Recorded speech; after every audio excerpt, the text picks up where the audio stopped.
सभी दर्शकों को एक बार मेरा पुनः नमस्कार। प्रतिपद विधान षष्ठी के संबंध में हम आपके साथ चर्चा कर रहे हैं और इस संदर्भ में मैंने आपके सामने दिवस तदर्थस्य इस सूत्र की व्याख्या की है। अब इस सूत्र के संबंध में कुछ और विशेष बातें हैं जिनको हमें जो है देखना है।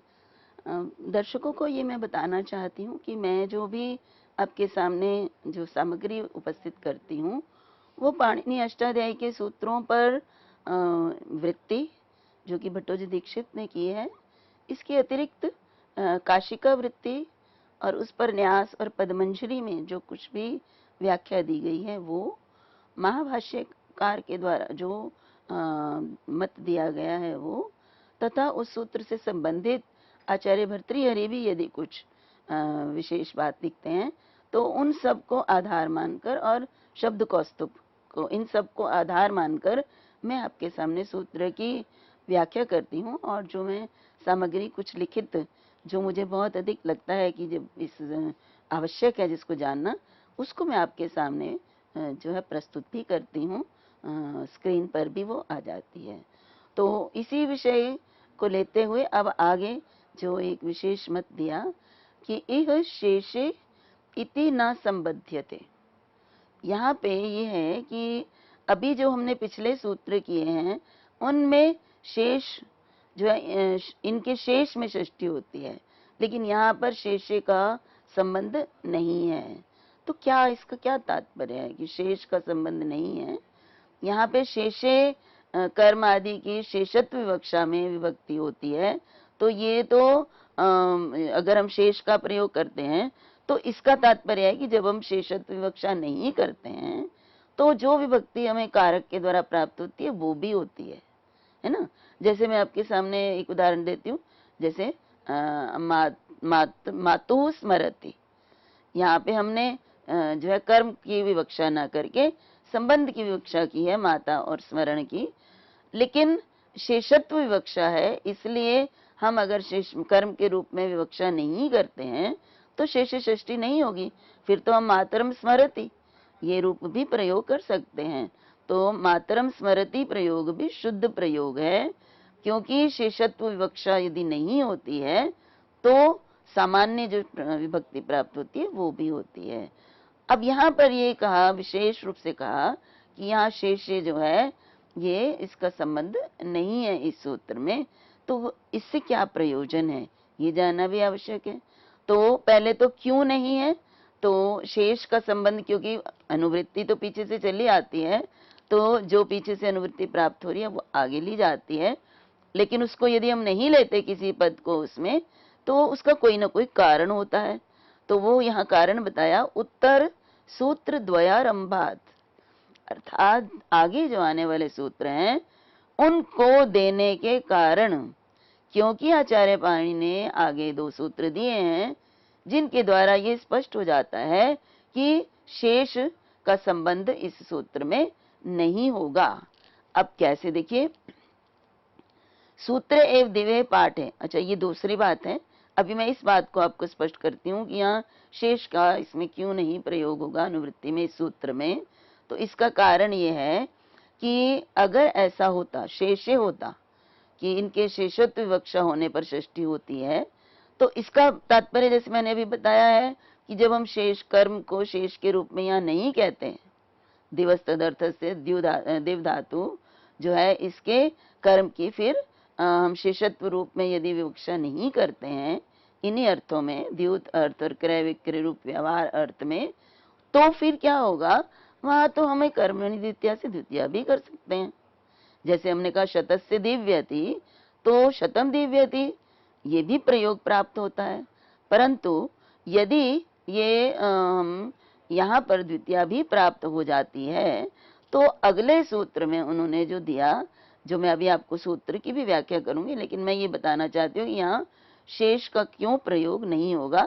तो अगला सूत्र जैसे विभाषोपसर्गे, अर्थात जो उपसर्ग है, अगर इससे दिव धातु से पूर्व यदि उपसर्ग का प्रयोग है, और यही दो अर्थ जो ऊपर दिए गए हैं दिवस तदर्थस्य के, तो यहाँ पर विभाषा हो जाएगी, विकल्प से शेषत्व विवक्षा में विकल्प से कर्म में षष्ठी होगी। अब देखिए, अगर यहाँ पर पूर्व सूत्र में शेष की अनुवृत्ति होती है तो पूर्व सूत्र से ही यहाँ पर द्वितीया भी हो जाएगी। जैसे शतस्य दिव्यति है, या तो प्रति दिव्यति भी कर सकते हैं, दिव धातु होनी चाहिए, तो शतस्य प्रति दिव्यति और शतम प्रति दिव्यति दोनों ही रूप बन जाते यदि हम दिवस तदर्थस्य सूत्र में शेष की अनुवृत्ति को प्राप्त करते। तो शेष की अनुवृत्ति को प्राप्त ना करने का प्रयोजन, जो ना करने का कारण ये है कि यदि ऐसा होता तो आगे विभाषोपसर्गे सूत्र द्वारा विकल्प नहीं कहते। इसका मतलब है कि यहाँ पर नित्य रूप से षष्ठी ही प्राप्त होती है, शेषत्व विवक्षा में नहीं होती है। तो इसलिए यहाँ सूत्र देने की आवश्यकता पड़ी। तो एक तो ये बात आपको ध्यान में रखनी है कि यहाँ शेष की अनुवृत्ति नहीं हो रही है, शेष से संबंध नहीं हो रहा है। तो दूसरी बात यह है कि पूर्व सूत्रे दिवे पाठे तदर्थस्येति न कर्तव्यम इति। अब तदर्थस्य कहा कि जो द्युत क्रीड़ा और व्यवहार अर्थ में प्रयुक्त है, तो दिव धातु तो पूर्व सूत्र से ही स्पष्ट हो जाती है इन अर्थों में। तो पुनः तदर्थस्य कहने की क्या जरूरत है जब पूर्व सूत्र में ही जब इसका ये अर्थ जो है दिव धातु के प्राप्त हो जाते हैं। तो इसके लिए कहा कि यद्यपि लाघवम तथापि योग विभाग उत्तरार्था शेषा संबंधार्थश्च। तो ये दो बातें हैं। एक कारण ये है और तदर्थस्य के प्रयोजन देने का प्रयोजन भी यही है कि यदि नहीं देते हैं तो लाघव होता, लेकिन ये देने का प्रयोजन ही यही है कि भाई उत्तरवर्ती जो सूत्र हैं उनमें शेष जो है उसका संबंध ना हो और उत्तरवर्ती सूत्र का भी जो है उनकी सार्थकता सिद्ध हो जाए। तो इस प्रकार से ये सूत्र आपके सामने मैंने स्पष्ट किया। अब जो अगला सूत्र जिसको मैंने अभी आपको प्रस्तुत भी किया था इस सूत्र के स्पष्ट करते हुए, तो वो सूत्र है विभाषोपसर्गे। अब इस सूत्र का अर्थ है कि यदि जो उक्त सूत्र में दिव धातु बताई गई है और द्युत अर्थ में और क्रय विक्रय रूप व्यवहार अर्थ में यदि दिव धातु का प्रयोग होता है तो उसके कर्म में षष्ठी विभक्ति होती है, शेषत्व विवक्षा वहां नहीं होगी। तो क्यों नहीं होगी उसका ही ये उदाहरण ये सूत्र के रूप में है हमारे सामने। ये सूत्र कहता है कि यदि उस दिव धातु से पूर्व कोई उपसर्ग का प्रयोग हो जाता है तो फिर उसके कर्म में इन अर्थों में उपर्युक्त अर्थों में जो है षष्ठी विभक्ति विकल्प से होती है। तो षष्ठी नहीं होती है तो फिर अन्य विभक्तियां भी हो जाती हैं। तो जैसे मैंने अभी आपको बताया कि षष्ठी शेषत्व विवक्षा में ये सूत्र नहीं है, इसलिए इस सूत्र को देने की आवश्यकता पड़ी है। तो इसलिए यहाँ पे देखिए यदि शतस्य शतम व प्रतिदिव्यति, अब प्रतिदिव्यति दिव्यति और प्रतिदिव्यति ये तो अर्थ को के जो है द्योतक है, प्रकाशक है, यहाँ उपसर्ग अर्थ में कोई परिवर्तन नहीं कर रहा, तो वही अर्थ है। लेकिन यहाँ पे क्योंकि उपसर्ग पहले लग गया इसलिए यहाँ पे विकल्प से षष्ठी होगी और शतस्य और शतम दोनों ही प्रयोग ठीक होंगे। लेकिन यदि प्रति नहीं है, केवल दिव्यति है और शेषत्व का प्रयोग नहीं है, इसलिए शतम दिव्यति रूप अशुद्ध है, शतस्य दिव्यति ये रूप हमारे पास शुद्ध रूप होगा।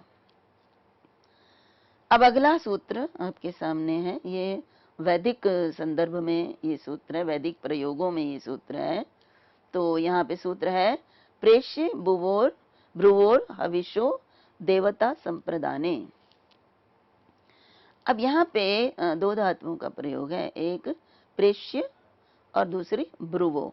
प्रेष्य और ब्रु, और प्रेष्य ब्रुवोह ये द्विवचन में है, हविषो ये अलग अर्थ है। तो प्रेष्य ब्रुवः और हविषः, तो यहाँ पे ब्रुवः जो है इसमें स जो शुरू ब्रुवस स करू और रू को उ होकर और फिर और में संधि ओ होकर ब्रुवो बन जाता है।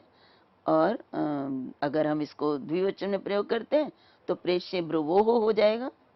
और फिर जब हम इसको हविषः के साथ करते हैं तो रेफ आ जाएगा ह के ऊपर, और फिर हविषः में भी इसी प्रकार हविषस और फिर यहाँ पर भी स करू और ऊ होकर हविष्यो बन जाता है। तो ये मैंने आपको बताया सूत्र में प्रयुक्त जो पद हैं वो किस प्रकार से उनको संयुक्त किया है संधि के माध्यम से। तो यहाँ पे फिर कौन कौन से हमारे पास शब्द हैं? प्रेष्य ब्रुवोह एक शब्द है, प्रेष्य और ब्रू ये दो धातुएं, और हविषा दूसरा पद है, और अगला जो है एक समस्त पद है देवता संप्रदाने, देवता संप्रदाने। तो देवता यही संप्रदाने, देवता संप्रदाने। अब यहाँ पे इसका जब हम अर्थ देखते हैं इस सूत्र का तो हमें वृत्ति पर जाना पड़ेगा। देवता संप्रदान के अर्थ है, देवता संप्रदाने का अर्थ है, देवता संप्रदान के अर्थ है, देवता संप्रदान करते देवता को समर्पित करना। संप्रदान हम जानते हैं कि संप्रदान कारक भी हमने पढ़ा है कि जब क्रिया के द्वारा कर्ता किसी को देना चाहता है, कुछ दान क्रिया के द्वारा प्राप्त करना चाहता है, वो संप्रदान होता है ना। कर्मणा यम अभिप्रेति ससंप्रदान। तो यहाँ पे संप्रदान जो है देवता संप्रदान, अगर सामान्य अर्थ भी माने तो संप्रदान का अर्थ होता है कि किसी को समर्पित करना हो।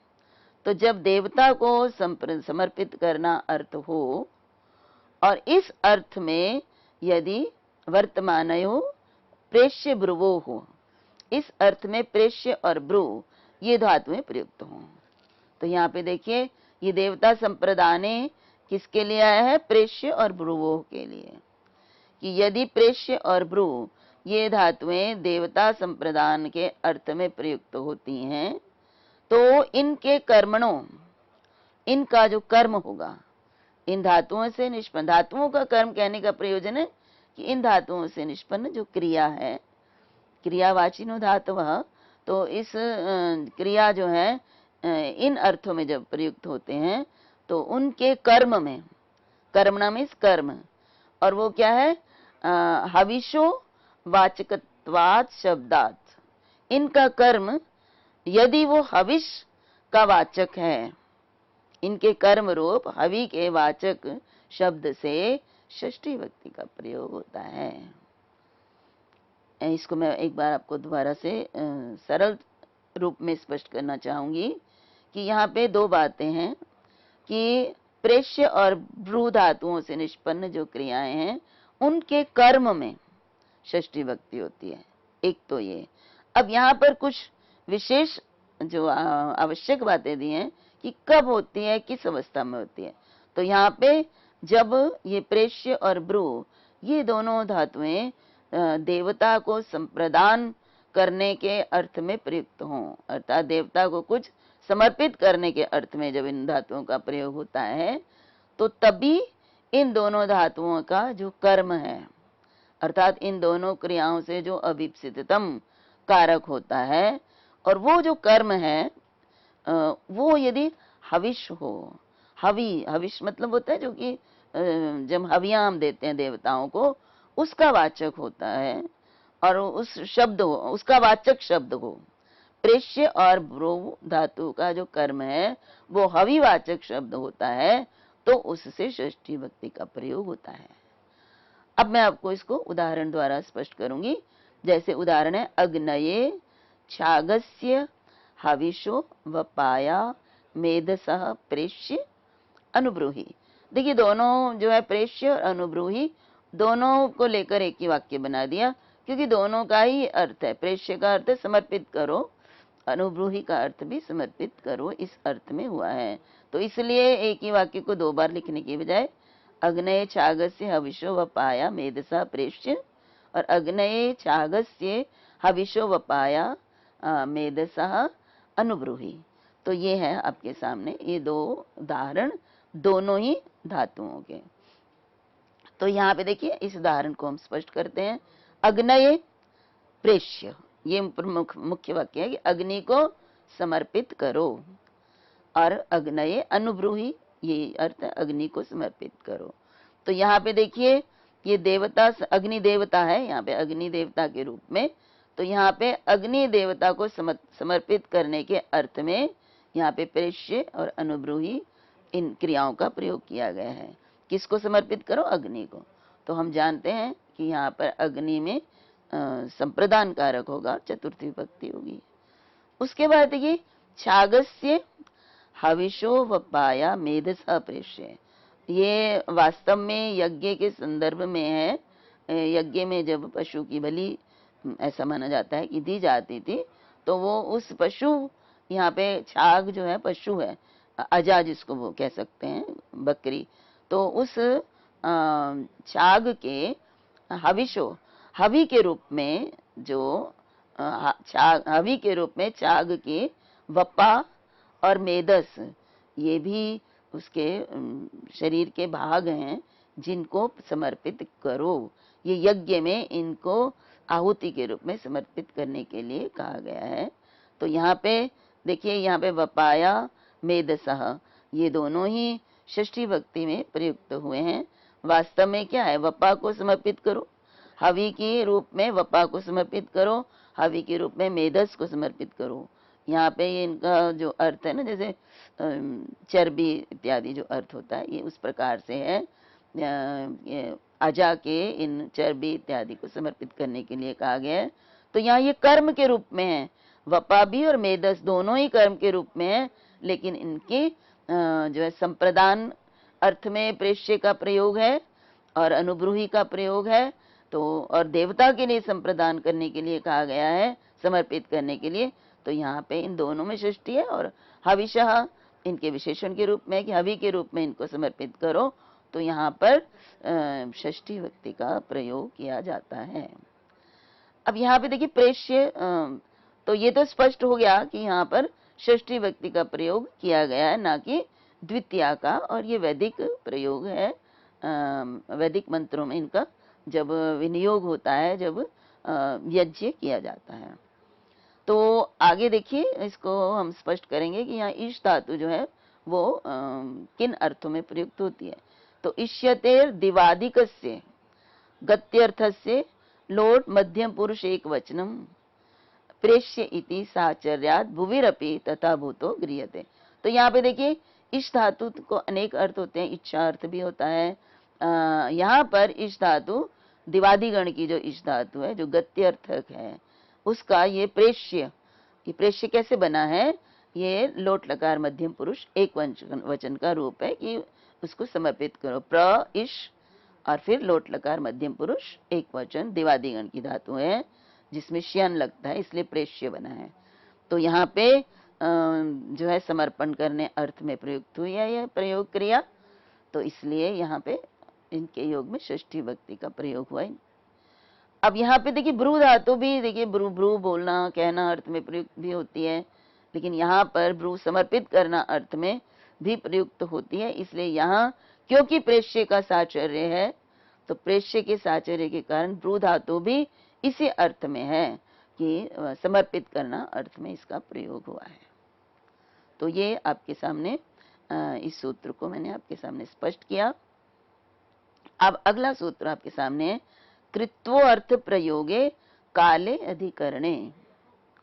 अब यहाँ पे कृत्वो अर्थ प्रयोगे, अब कृत्वो या कृत्वो को यदि कृत्वो और अर्थ प्रयोगे, जब हम इनको दोनों को परस्पर अलग करते हैं, तो यहाँ पे संधि विच्छेद करते हैं, तो यहाँ पे बनेगा कृत्वस और अर्थानाम।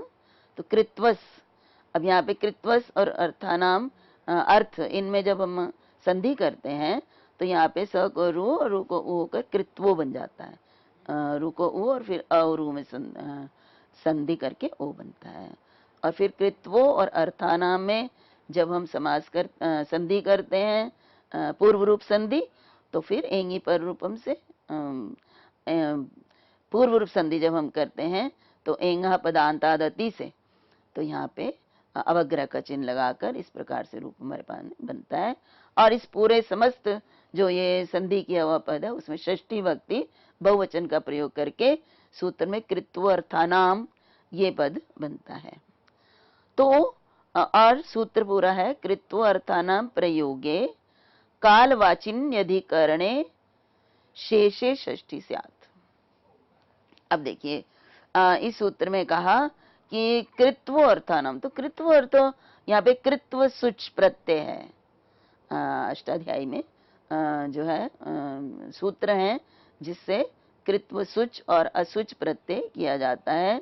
और ये प्रत्यय किया जाता है जब हम क्रिया को जो गणना को बार बार करते हैं, गणना अर्थ में, संख्या अर्थ में करते हैं, और बार बार गिनाने के अर्थ में जब किया जाता है तो कृत्व सुच प्रत्यय बताकर उस संख्यावाचक शब्द से प्रत्यय लगाकर किया जाता है। और वो कौन से प्रत्यय हो, उनमें से एक कृत्व सुच प्रत्यय है और एक केवल मात्र जो है सुच प्रत्यय है। तो यहाँ पे कहा, इसीलिए कहा कि कृत्व सुच प्रत्यय जिस अर्थ में प्रयोग होता है उसी अर्थ में यदि अन्य प्रत्यय भी प्रयुक्त होते हैं तो उनमें समाप्त होने वाला, अर्थात कृत्व सुच और कृत्व सुच प्रत्यय के में समाप्त होने वाले जो पद हैं उनका जब प्रयोग होता है तो काले, कालवाची, अधिकरणे, कालवाची अधिकरण, अधिकरण के विषय में अभी हमने अगला जो हमारा कारक है वो अधिकरण कारक ही होगा। तो अधिकरण कारक का होता है आधारो अधिकरणम। तो कालवाची आधार को यदि हम आधार के रूप में, अधिकरण के रूप में ना कहकर उसकी शेषत्व विवक्षा करते हैं तो षष्ठी विभक्ति का प्रयोग होता है। जैसे आपके सामने उदाहरण है, पंचकृतो अहना भोजनम। अब यहाँ पे देखिए पंचकृत्व, ये पंचकृत्व कैसे बना, तो मैंने अभी आपको बताया पंच संख्यावाची पंचन शब्द है, इसके साथ जो है बार बार अर्थ में जो है अगर हम बताना चाहें कितनी बार हुआ है तो बार अर्थ बताना है, तो यहाँ पे कृत्व सुच प्रत्यय का प्रयोग किया गया है। तो पंच कृत्व सुच और फिर च और उ जो है इत संज्ञक होने के कारण केवल कृत्वस बचता है। तो पंच कृत्वस और उसके बाद यहाँ पे संधि इत्यादि जो मैंने ऊपर भी आपको बताया। तो यहाँ पे आहनः, अहनी वास्तव में क्या है, इसका अर्थ है अन्य, दिन में। अहन का अर्थ होता है, अहन का अर्थ होता है दिन। तो दिन में 5 बार भोजनम, भोजन करता है। अब किसी के विषय में कहा कि दिन में 5 बार भोजन करता है, तो यहाँ पे देखिए संख्या की आवृत्ति है, 1 2 3 4 5 बार। केवल 5 कहते तो आवृत्ति नहीं होती, 5 खाता है दिन में, तो 5 खाता है तो एक ही बार खा सकता है। लेकिन जब कृत्वा का तो 5 बार बारी बारी बारी बारी वो 5 बार वो भोजन को करता है। तो ये कृत्व सुच प्रत्यय यहाँ लगकर यहाँ पे पंचकृत्व बना। अब इन्होंने कहा है कि यदि कृत्व अर्थ वाले प्रत्यय में कोई पद समाप्त हो रहा है तो यहाँ पंचकृत्व जो है ये कृत्व प्रत्ययांत है, ठीक है। तो इसके योग में अब इसका अधिकरण क्या है, तो अहनी, जो अहन जो दिन है ना, दिन में 5 बार, तो ये आधार है यहाँ पे, दिन जो है ये भोजन करने का, 5 बार का भोजन करने का आधार है। तो यहाँ पे दिन भोजन कब करता है, दिन में। तो दिन जो है ये यहाँ पे अहन जो है ये अधिकरण है, और अधिकरण होने के कारण इसमें सप्तमी होनी चाहिए। तो पंचकृत्वो अहनी भोजनम प्रयोग होना चाहिए। दिन में 5 बार का भोजन है ये, लेकिन यहाँ पे षष्ठी विभक्ति का प्रयोग किया गया है क्योंकि ये अर्थ जो है यहाँ पर ये बताए गए हैं। इसी प्रकार से देखिए द्विरहनो भोजनम। अब दिन में 2 बार भोजन करता है, तो यहाँ पे 2 बार भोजन करना है, तो यहाँ पर भी षष्ठी विभक्ति का प्रयोग होता है। अब जो है आगे आपके सामने इस सूत्र में शेषत्व का प्रयोग होता है, शेष का, इसलिए कहा शेषे किम। अब शेष कहने का क्या प्रयोजन है, यदि शेष नहीं कहते तो फिर दूसरी विभक्ति नहीं लग सकती थी। तो लेकिन ये भी होता है द्विरहनी अध्ययनम, अर्थात दिन में 2 बार अध्ययन करना। यहाँ पर भी द्विरहनी जो है द्विअहन, यहाँ जो है 2 बार बार प्रयुक्त, 2 बार, एक से ज्यादा है, तो यहाँ पे अहनी प्रयोग किया गया है, अहना प्रयोग नहीं किया गया है। तो इस प्रकार से प्रस्तुत सूत्र को यदि हम देखें तो इसमें कालवाची होना चाहिए। ये एक बहुत आवश्यक बात है कि वो कालवाचक होना चाहिए अधिकरण। तो जैसे हमने कहा कि पंचकृत्व 5 बार, और अधिकरण क्या है यहाँ पे? दिन। तो दिन क्या है? कालवाची है। यदि वो दिन कालवाची शब्द नहीं होता है तो फिर इसमें षष्ठी विभक्ति का प्रयोग नहीं होता। तो यहाँ पे दोनों बातें हैं, एक तो कालवाचक होना चाहिए और दूसरा जो है वो अधिकरणवाचक होना चाहिए, तभी उसमें षष्ठी विभक्ति शेषत्व विवक्षा में होगी। अन्यथा षष्ठी विभक्ति शेषत्व विवक्षा में इस सूत्र से तो नहीं होगी, शेष षष्ठी से भले ही वहां पर प्रयुक्त हो जाए। तो इस प्रकार से मैंने आपके सामने कुछ सूत्रों के माध्यम से ये स्पष्ट करने का प्रयास किया कि किन किन पदों के प्रयोग में षष्ठी विभक्ति होती है और कहाँ नियत रूप से षष्ठी होती है और कहाँ शेषत्व विवक्षा में षष्ठी होने पर षष्ठी भी होती है, और यदि शेषत्व विवक्षा नहीं करना चाहते तो वहां द्वितीया भी होती है। तो इस प्रकार से जब हम प्रयोग करते हैं तो प्रयोग के समय ये देखना अनिवार्य होता है कि यहाँ यदि शेषत्व षष्ठी बताई गई है तभी हम उसके वैकल्पिक दो रूप स्वीकार करेंगे, और यदि नहीं है तो उनके विकल्प के दो रूप स्वीकार नहीं किए जाएंगे। तो इस प्रकार से आज के लिए इतना ही। इसी षष्ठी विभक्ति से संबंधित कुछ अन्य प्रमुख सूत्र भी हैं जिनकी व्याख्या करना अनिवार्य है, और अगले प्रकरण में, अगले व्याख्यान में मैं उनके विषय में आपके सामने चर्चा करूंगी। तब तक के लिए आप सबका धन्यवाद, आप सबको मेरा नमस्कार।